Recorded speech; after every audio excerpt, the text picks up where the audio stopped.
I remember my grandma's favorite story was about how everything cost 2 cents when she was young.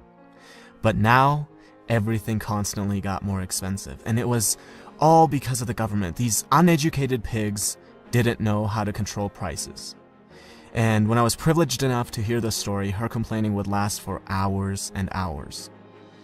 And that's exactly what reactive people do. They always focus on the things that they cannot control. It's not possible that a concept like inflation would exist. And if it did, it's impossible that they wouldn't know about it. On the other hand, proactive people realize, look, even if my complaining were completely objective, it doesn't help me. So I'm going to focus on what I can control. If a proactive person owns a business where he sells a product, instead of focusing on how people these days don't appreciate good products anymore and how the government has horrible regulations, he focuses on how can I improve my product so my customers can't live without it. Do you realize how much responsibility, how much dedication, how much hard work comes along with asking that question?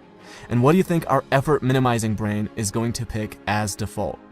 And that is exactly why most people focus on the things that they cannot control rather than focusing on the things that they can. Habit number 1 is be proactive. Now, imagine you're at a funeral, but this one's different from all the funerals you've ever been to. You're standing over the casket and you see yourself. What do you have to say about yourself? This is one of the most powerful questions you could ask. Are you doing the things in your life which are aligned with what you want to be able to say? Do you want to say that you are a good spouse? If that's the case, how does coming home and instantly being negative towards your spouse affect that? Do you want to be remembered as a person who added value to society? If that's the case, are you doing the things that will allow you to say that, or are you scared of failure and choose comfortable mediocrity instead? Almost every one of us will have to readjust how we live when we ask this question. Habit number 2 is begin with the end in mind. Now, if I were to ask you, what are the most important things to you? The most common answers I would get would be either your well-being or your relationships, your family, your spouse, your children. You would never ever say organizing papers or watching TV. But how many of us spend more time organizing papers and watching TV than planning our nutrition and going to the gym or cultivating a healthy family environment? There's a horrible disconnect between what we say and how we actually allocate our time. Habit number 3 is put first things first. Now, imagine you're an author and I'm an author, and we both write interesting books, and we both have access to an audience of about 100,000 people. I read your book and I love it, so I decide to share it with my audience, and as a result, you now have thousands of people buying your book and reading your ideas. You see this and think, who is this guy? Let me take a look at his book. You start reading my book and think I have ideas that are valuable, so you decide to share it with your audience. And as a result, I now have thousands of people buying my book and reading my ideas. Notice how different this is from my creating a little creepy Amazon account, finding your book and leaving a bad review, hoping that this will deter a few people from buying your book, which will in turn somehow get them to buy my book. Habit number 4 is think win-win.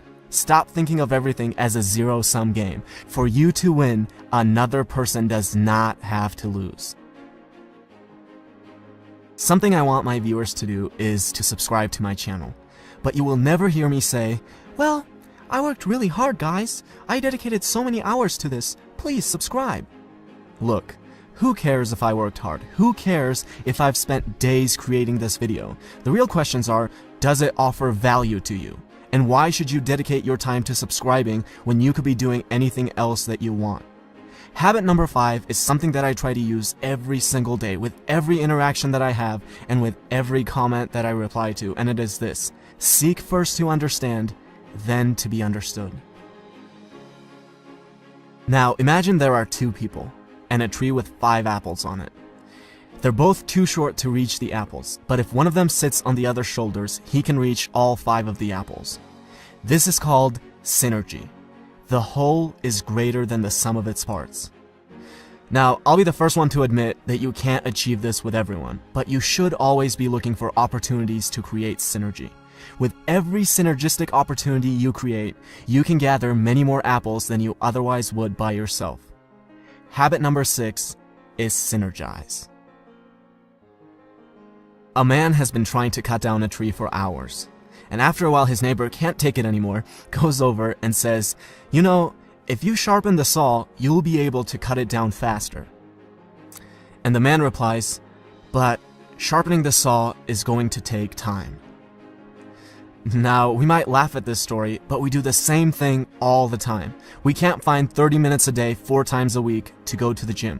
Our health deteriorates to a point where we're physically incapable of being effective.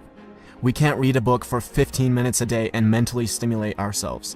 No, these things take too much time. And then we have the audacity to ask for little tips and tricks on how to be effective. It's like telling your engineer, "Don't worry about the foundation. Where can we get the magic bricks that will float in the air?" Habit number 7 is sharpen the saw. And these are the 7 habits of highly effective people by Stephen Covey.